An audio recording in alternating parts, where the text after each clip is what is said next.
the 7th of May 2024 and we are in Columbus, Ohio at the AAS Tech 2024. It is my great pleasure to be here to interview Pravin Mathur, who is the Executive Director Global Clean Energy at Linde, and we will talk about his fantastic career that has spanned over more than 3 decades in the steel and industrial gases industry. My name is Joachim von Scheele. I am the Global Director Commercialization at Linde, and this recording is a part of the AIME's Oral History Capture program.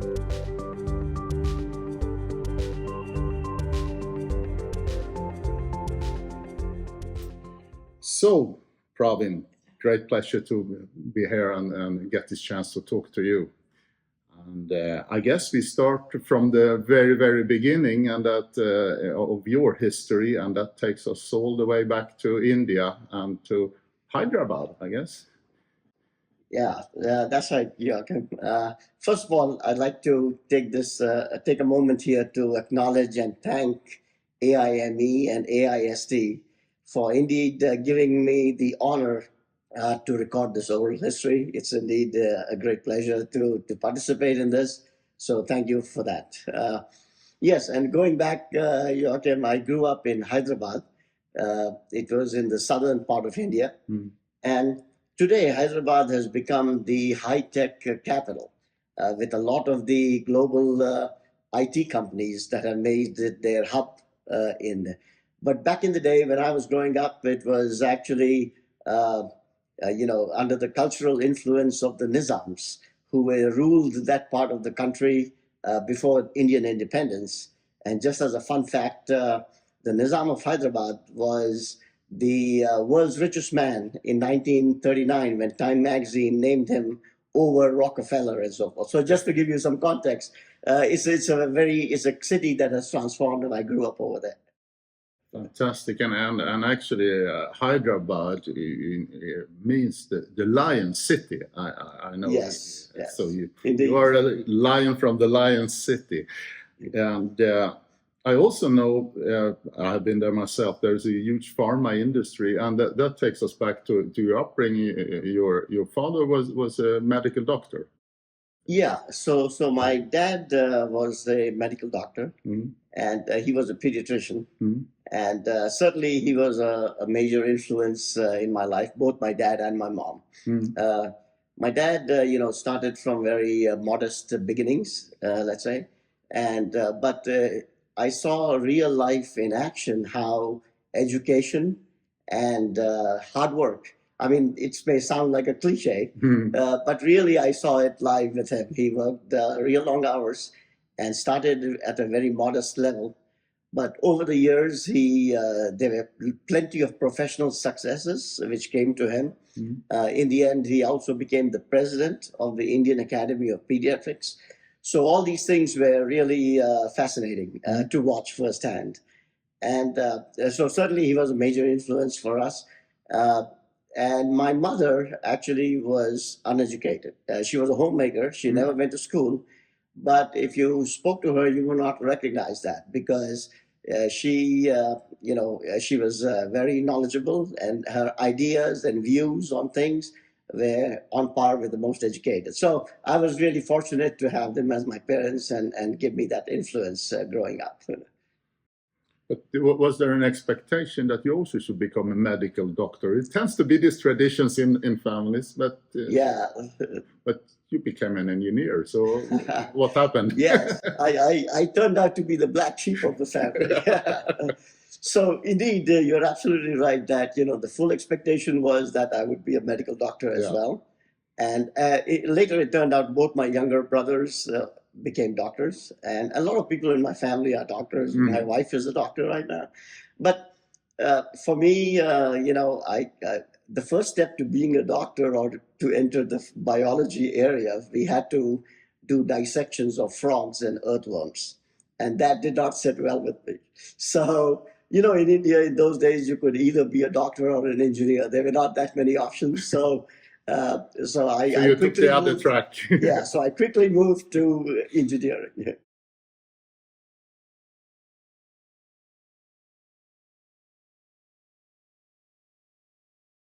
when you moved to engineering, you started studying engineering in Hyderabad, or you I know that you went to Chennai.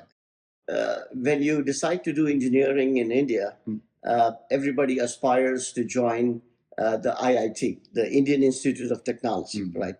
So I did take that exam, and it is a very tough exam. When you finish the exam and you walk out of there, you have no idea what you have done. But luckily, I made it through, right? So the admission rates in IITs, in those days, there were 5 IITs in India, and they really take just 1% admission rate. And just for comparison, for example, the Ivy League schools in the US, like MIT or Harvard, I think the acceptance rate is about 4 or 5%. So IIT is certainly a tough place to get in, and I made it through, right? And so I entered IIT, and you don't have the luxury of actually choosing what you want to study completely, right? Depending on your rank that you've achieved in the entrance exam, you get to select, you have only certain options available to you. And so when my turn came to make the selection, some of the, let's say, subjects like computer science or electrical engineering were already taken. So among the choices I had, I really liked metallurgy, and that's why I selected it to go from there. Good, and that was at IIT Madras, it is called, yes, right? In Chennai. That's correct. So I selected it at IIT Madras, which is now the city is called Chennai. Right. Good, and how was it studying at that time? It's very demanding school. It's quite a lot of theoretical, I think, also, particularly in those days. I mean, not as quite different to studying in the US, for example. Right? Yes. So, of course, when you enter IIT, you're on a high. You have made it through this exam, and you've landed in this, let's say, prestigious place. But then you soon realize that everybody next to you is also much smarter than you are, and so it was the 5-year course in those days, right? And now it has been reduced to 4-year program, but in those days it was a 5-year undergraduate engineering, and the first 2 years were common to all the branches. So it was the whole student body was involved. You're competing against them for grades, let's say. So the first 2 years were kind of tough, and also you're sort of knowing the ropes, getting to understand what to do there. And then the following 3 years were focused on metallurgy. So it became a little easier because it's a smaller group that you're now working with, and also you've matured a little bit more as you go on. So as you can imagine, IIT has a very rigorous curriculum, a lot of calculus and math and heavy duty work. So I think it certainly gave us a very solid foundation in many subjects that we were working with. But since you asked comparison against, let's say, US type of things, what I find is after I came to the US later on, that the US education answers more of the question of why, or so what, if I would say, right? So for example, in IIT or in that type of education, you learn a lot of things. I knew, for example, one material is harder or stronger than the next material, but you don't really know why, or you don't fully understand why. And when you come to the US, you ask a lot of these why questions, right? It depends on the crystal structure, or it depends on the grain boundaries, or it depends, you understand materials at a more conceptual level, I think, when you do studies here in the US. And so I think in retrospect, maybe it was a best of both worlds, that IIT gave me the strong foundation and the skills to do many things. And subsequently coming to the US, it allowed me to sort of develop my conceptual framework in a much more full way, and also applying this, right? Applying this knowledge to real practical world problems is a huge step that the US education system lends itself to very well. Yes, okay. Because you have a fundamental understanding of the theoretical things about the mechanism and so on, and then taking them more into practice. And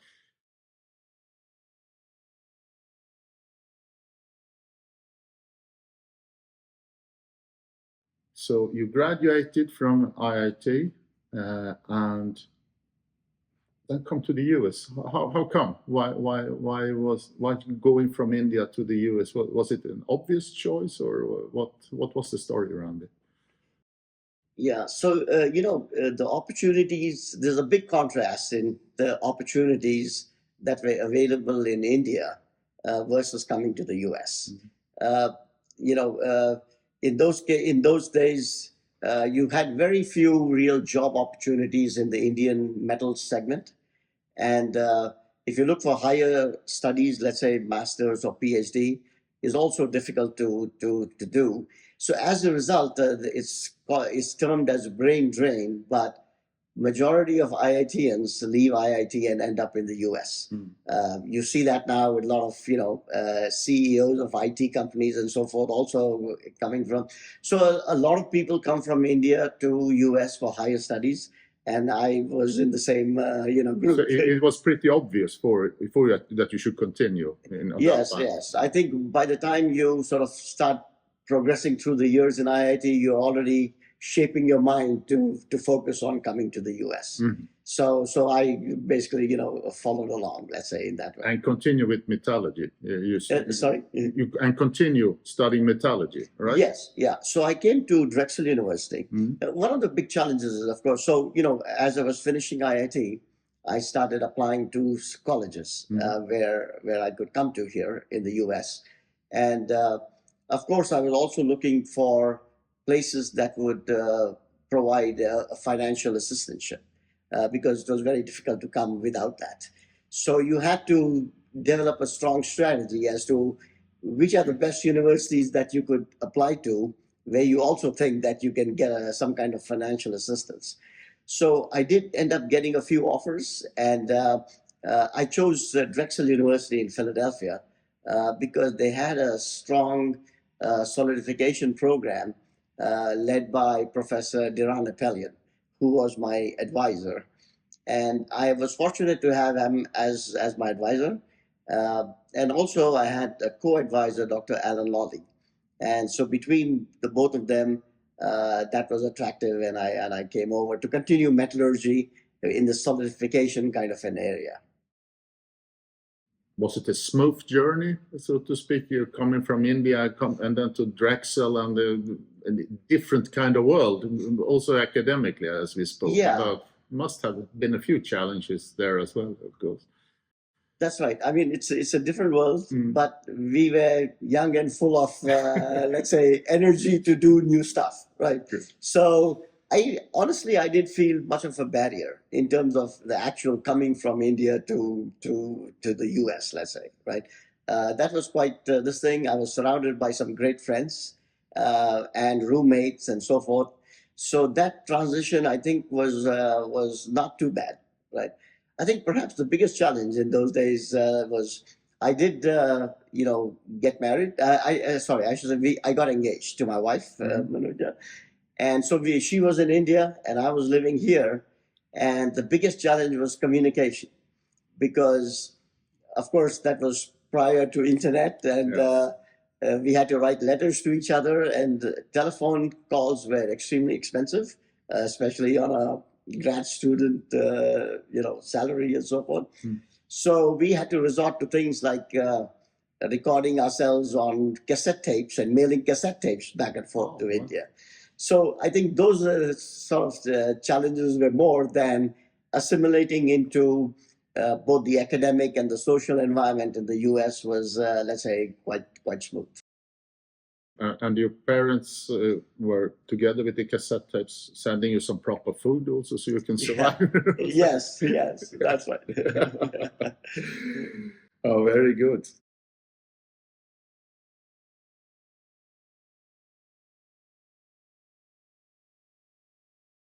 So life at Drexel University, you enjoyed it, and working on your PhD there, and what was the focus? What was the topic of your PhD? Yeah, so it was indeed very exciting, actually. So, like I said, my advisors, Appelian and Lawley, we worked on a process called the Osprey process.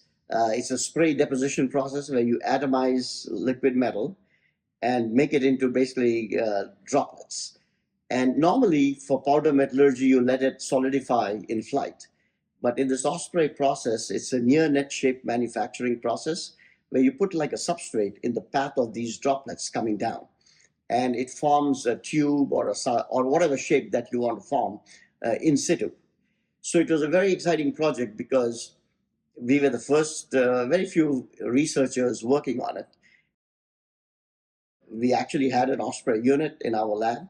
So it was great fun atomizing these metals and making various spray You were ahead of the 3D printing, you can say. Yes, yes. The pioneer. It was. And it required me, for example, my PhD thesis was both theoretical, like developing a mathematical model for the process, and then verifying it by doing experimental work with the unit that we had there. So that combination of theoretical modeling and experimental results was fantastic. Also, another thing which happened was because this was a new process, a lot of companies would come to us and say, hey, spray these different materials for us. And there were some exotic materials like titanium alloys and magnetic materials and so forth. So we got a lot of experience and exposure to outside companies who would visit and tell us what to do this. So overall, like you said, it was a very enjoyable period. Wonderful. Yeah.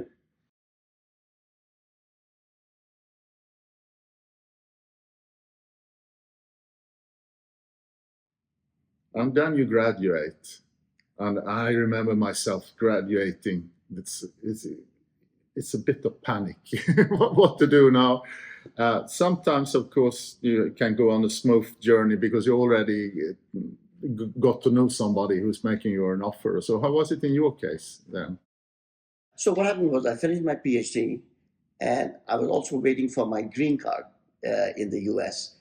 So I was working in Drexel for another 2 years or 3 years as a postdoc and then as a research professor, right? But I realized that this is not what I want to do, long term. And then after that, I started applying to some metals companies. I ended up actually joining a company called Langside. It was a startup of DuPont in Wilmington, Delaware. So it was a small company making composite materials. So I thought that was something interesting. So I joined the company, and then I was invited to give some talks in Japan. So I flew out to Japan, did a round of presentations and talks about this Osprey process over there. I came back to Philadelphia, and the vice president of Langside calls me up and says, oh, I need to come and see you. So I was a little bit surprised that I'm getting this much attention. But he came over and he said, hey, sorry, the offer we made for you is canceled.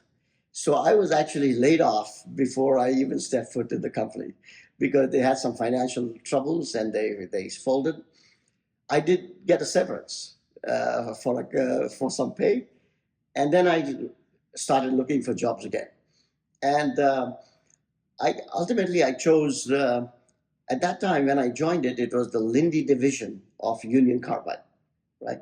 And what attracted me to this job was if I worked in a steel company or an aluminum company or so forth, I would be working only in steel or aluminum and so forth. What I liked about this job was with a common theme of gases that I could work in many different areas. And therefore, I selected working in this Lindy division of Union Carbide, and which very quickly was spun off into Praxair. And therefore, most of my time I worked in Praxair. And that was a good thing because when I told my family back home that I'm joining Union Carbide, it was not received very well. Because, Union Carbide had this big accident in Bhopal in 1984, and the stigma and everything associated with that. So I had to assure my family that, hey, I'm joining Union Carbide, but it's going to spin off into a new company in a few months right after that. So then I ended up working for Praxair, basically, which later became Lindy as we both worked together. Mm. And you started with R&D. Right. Typically, people coming from university starting at R&D. Yeah. And you were typical there with that, yes. That's right. So I started in the R&D group.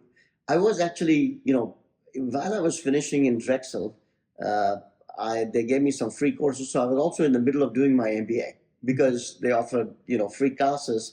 So I debated between like learning things like piano or something like that, or should I do MBA? And I took MBA, I guess.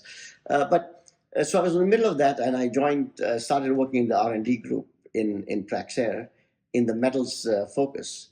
And really, the job was to find new, the industrial gases industry really grew up or developed because of steel. Steel started demanding tonnage requirements of gases, and that drove the industrial gas companies to develop bigger and bigger oxygen plants. And so, joining at this stage in Praxair, the job was how do we further increase the intensity of gas use in steelmaking or any metal production. And it was exciting. I mean, the group that I joined had some really eminent researchers in it. And just as a fact, the AOD process for stainless steel production was developed in this group 50 years ago, right? So that was the caliber of people who were there in our labs in Tarrytown, New York. Which, by the way, covers about 75% of the stainless steel production in the world. Exactly. Using AOD. Exactly. Yeah. So it was really a fortunate place to be with high caliber research, a nice environment. And what I particularly liked was going to customers like steel customers and really, understanding customer needs, what the problems are, and then coming back to the lab and working on developing solutions where we could support the industry in solving these problems. So I was fortunate to work in that group. And one of the prominent persons I know from that time was Dr. John Anderson. Yes. And that actually... That's a big whole story by itself that we should probably touch upon a bit, yes.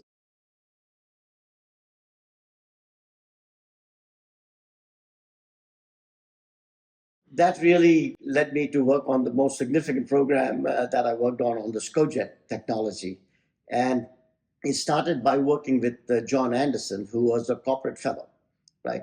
Very smart person. And he was doing what we call exploratory research, right? So he had the freedom in those days, being at a corporate fellow level in the company, that he was given the freedom to work on whatever he thinks was the right thing to work on. Such luxury is hard to come by nowadays, right? But in those days, he had that luxury, and he was working on what he was calling coherent jets, which is you have a gas jet coming from a nozzle, and by surrounding that gas jet with a flame envelope around it, you can extend the length of that jet. So if it's coming out at Mach 2 supersonic velocity, it can stay supersonic for a much longer distance. So he was working on that.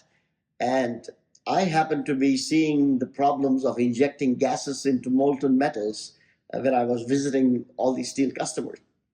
And I walked up to John and said, John, let's work on this together and scale this up to make it meaningful enough to be employed in the steel industry.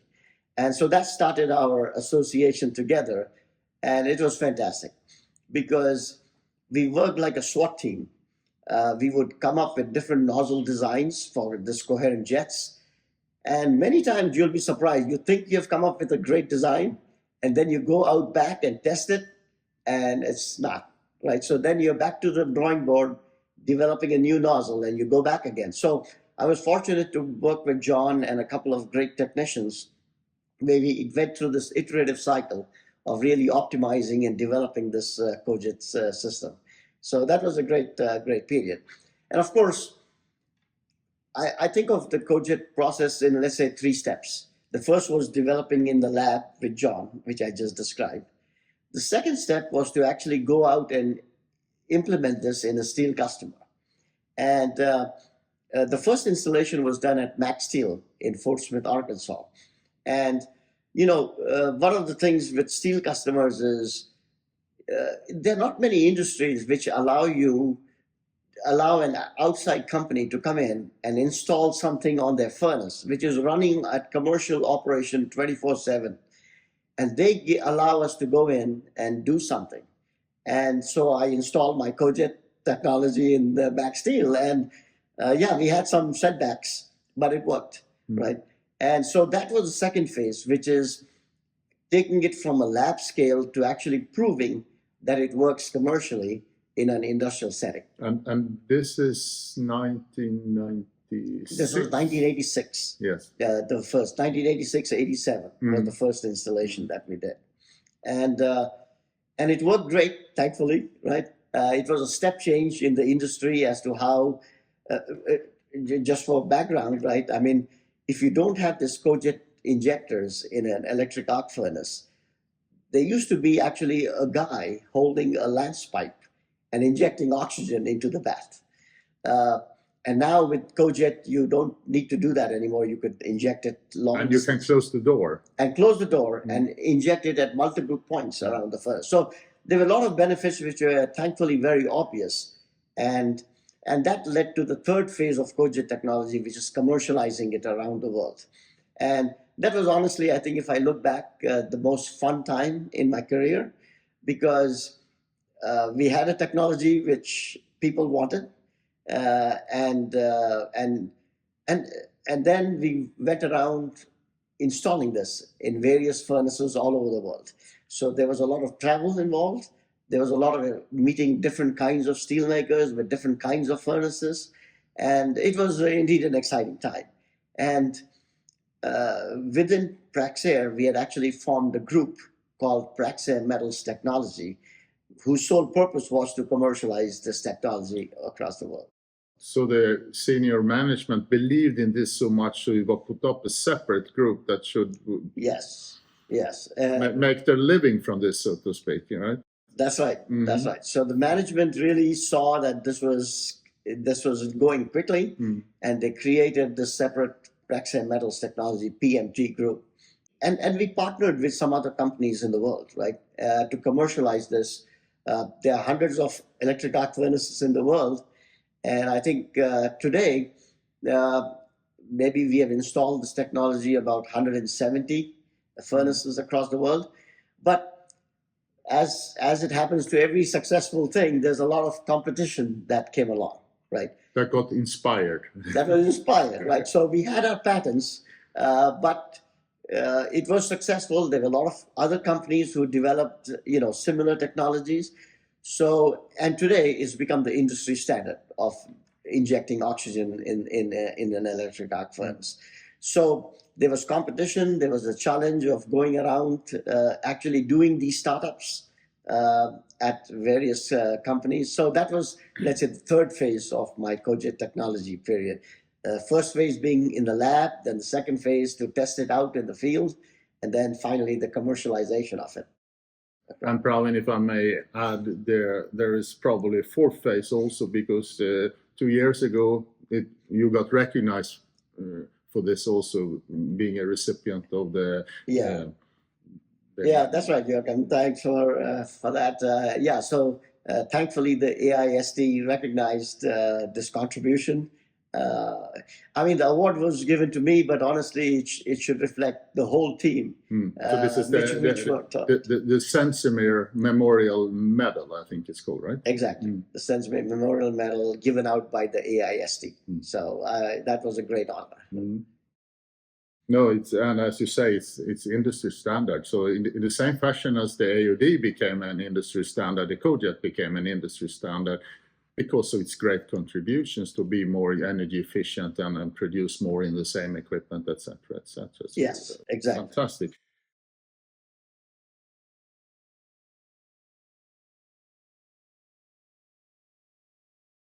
So this was a journey so far that was R&D and the implementation, commercialization, mainly focused on around the electric arc furnace.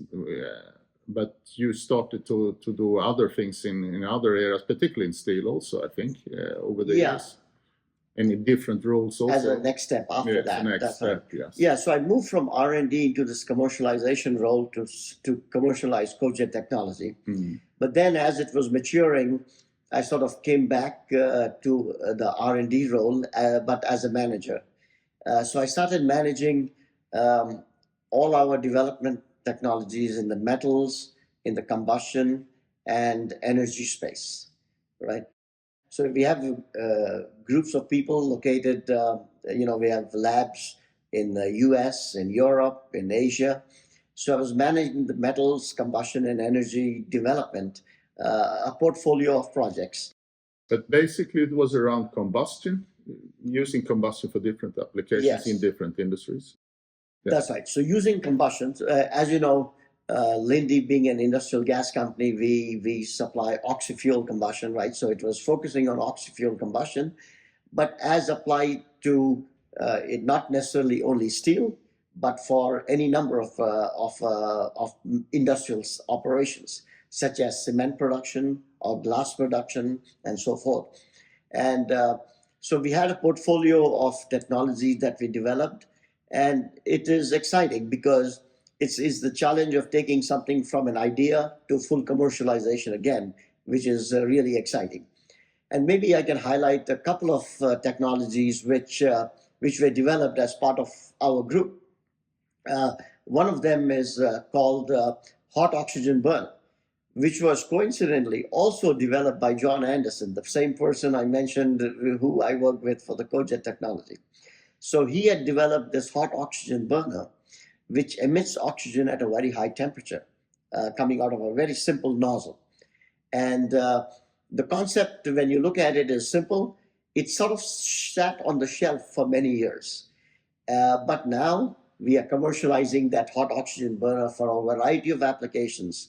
And to give you a couple of examples, it's like gasifying biomass or gasifying waste materials like plastics or municipal waste, and making a syngas from it, from which can be used to produce any number of products. So that's the commercialization and development of that hot oxygen technology was one.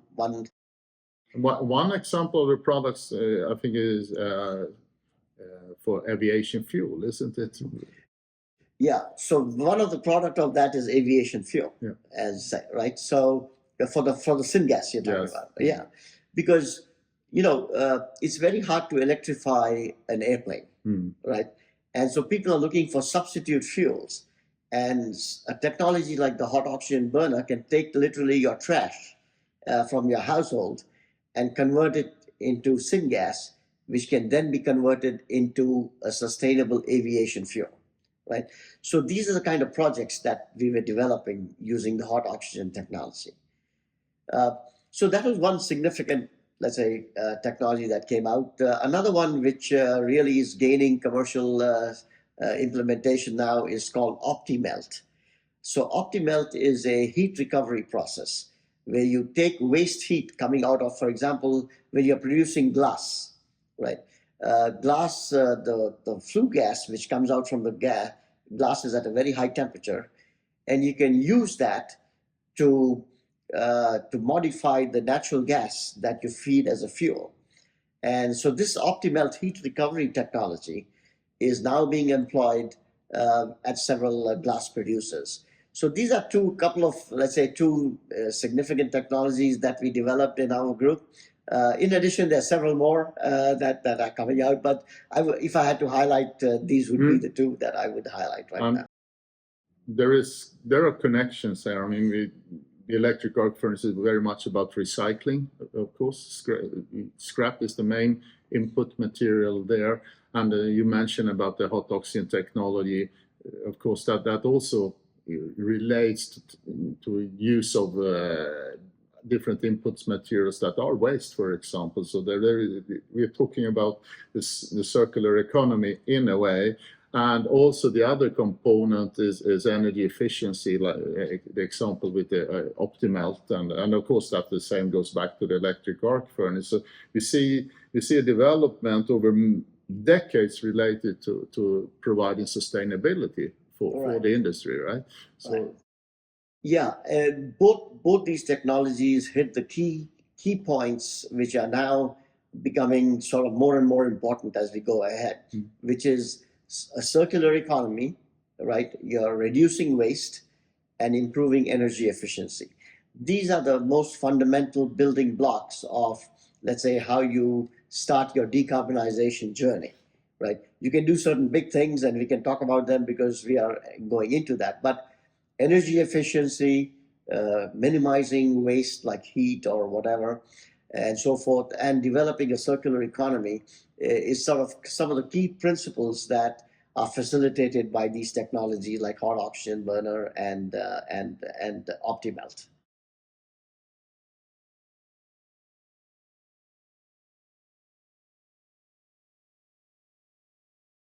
Because that brings us into what you're doing today in a way, right? You're working with clean energy, but you haven't left the space of the steel and metals. I mean, it's very closely connected to that, isn't it? But with this type of things that we just talked about.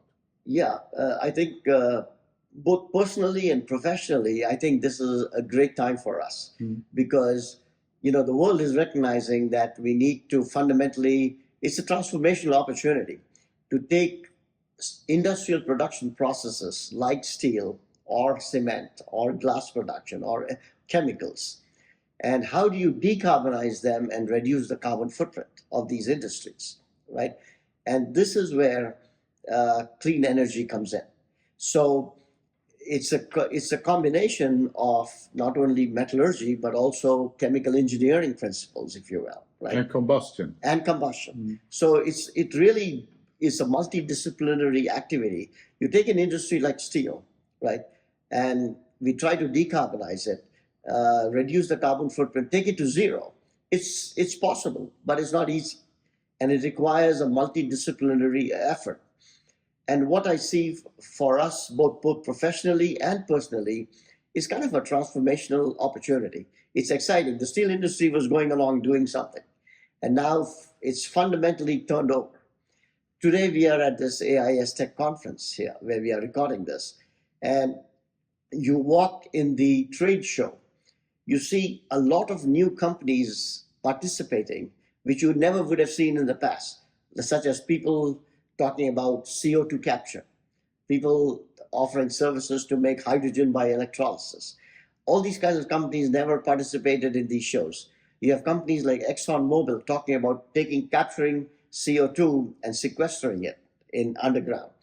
So you see a variety of different companies coming together now to solve this hard to abate problem of how do we take an industry like steel or aluminum or whatever and really reduce the carbon footprint. And I made an observation yesterday at the conference. I mean, looking at what presentations were there, and decarbonization was almost tied to every presentation. But you could see that there was the decarbonization of blast furnaces, it was a decarbonization of converters, it was decarbonization of so it has come down to the level of decarbonization of different processes. Yes. If you go back a few years, you might have a session on decarbonization. So yeah, you see this coming into practice, and with new players, as you say, also catering to it with different services. Yeah, certainly, you know, the focus has shifted to this decarbonization now, right? And then we see a sense of urgency to do something. And fortunately, from our side, from Lindy, what I'm involved in, what the company is involved in, we can support this decarbonization in, let's say, 3 or 4 different ways, right? The first is in terms of supplying clean hydrogen. Yeah, because that's the word that everyone, when you say decarbonization and steel, it's hydrogen, but we haven't, this is the first time we mention it. Yes. Yeah. So, of course, Lindy has a lot of experience in hydrogen and decarbonization over decades. The challenge ahead is how to make hydrogen with a very low carbon footprint. make it clean hydrogen. That's why I'm in this clean energy role.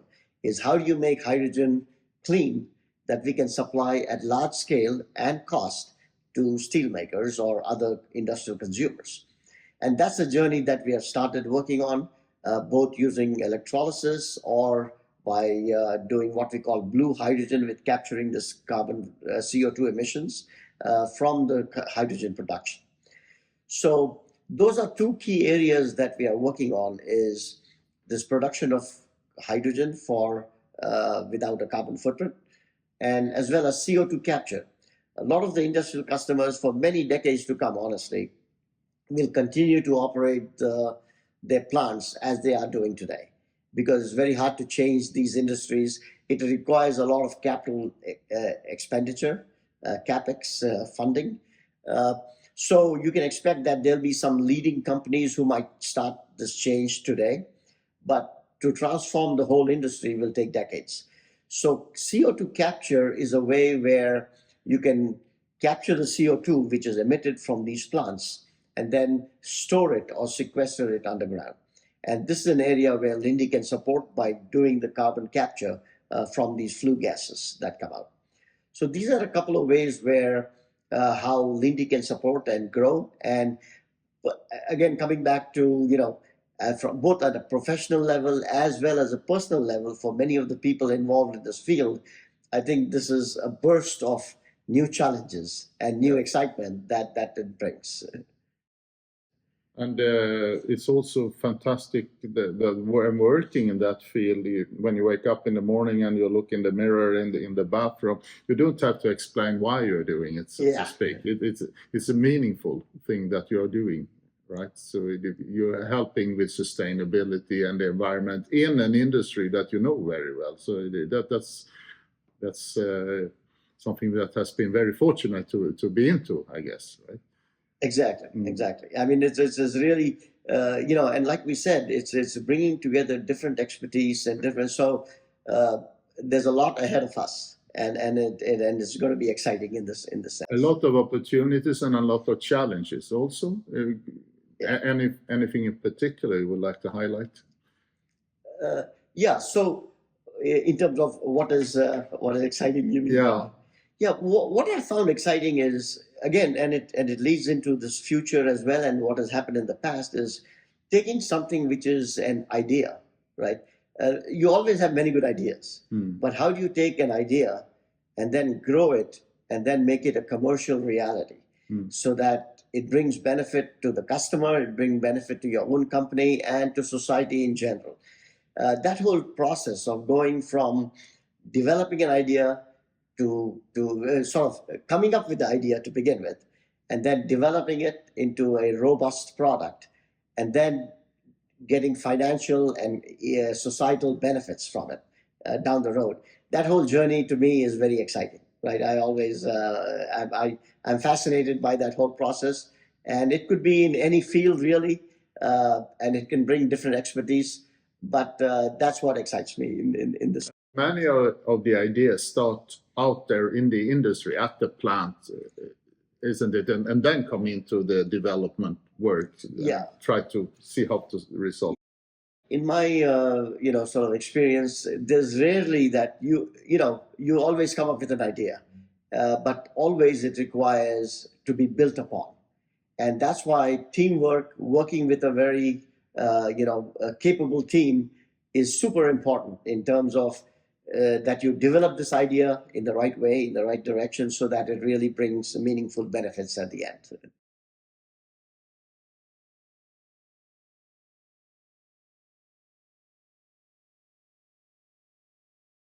Pravin, you've been into this for a couple of decades, and this is also an opportunity to reflect upon it from the perspective of what kind of advice could you give to young people that are looking into fields where to work or how to improve themselves if they are already into this area and so on. Do you have any words to share with them? Yeah, maybe, I could say 2 or 3 things. Let's say the first one I would say is develop expertise and be as good as you can be if in the area you're working in, from a professional expertise standpoint, right? So if you're doing metallurgist, be the best metallurgist that you can be, right? So having that technical skill level, but it need not be technical. It could be in whatever field that you're working in. I would say build as much expertise in that as you can possibly.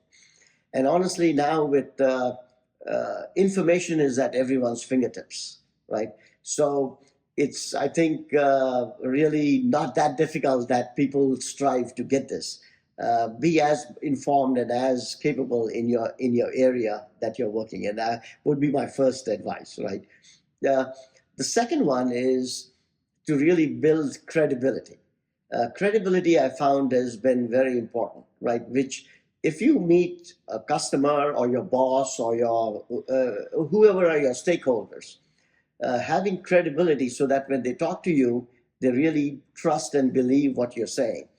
And a lot of times when I say this, people say, well, how do I build credibility? Well, credibility you develop by delivering on what you promise, right?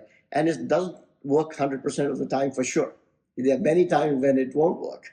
But if you're honest about it and you go about with the right intent, you can build credibility. And so I think, and people always talk about, sort of networking and building all these kind of things. But if you have credibility, those things are easier to do. When you network with somebody, if you're a credible person, it becomes a lot easier to network because people actually want to talk to you. So I think that would be my second thing, is build credibility as you go through your journey, right?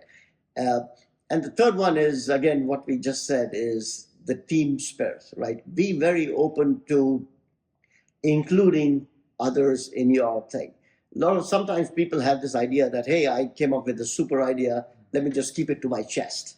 And I would advise the opposite, which is go out there, socialize the idea, get others to give feedback and build upon your idea, because only then it will grow.